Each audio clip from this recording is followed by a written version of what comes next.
नमानी पक्षपात नगरी पूर्वाग्रह वा खराब भावना नलिई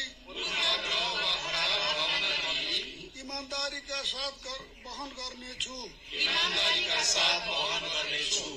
र आफ्नो कर्तव्य पालनाको सिलसिलामा आफूलाई जानकारीमा आएको कुरा म पदमा बहाल रहँदा वा नरहँदा जुनसुकै अवस्थामा पनि प्रचलित कानूनको पालना गर्दा बाहेक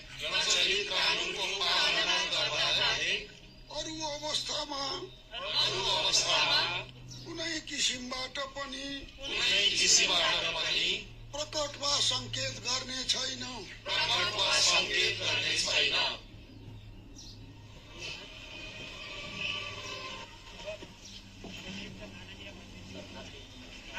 आसनमा रही शपथ पत्रमा हस्ताक्षर गरिदिनु हुनका लागि अनुरोध गर्दछु।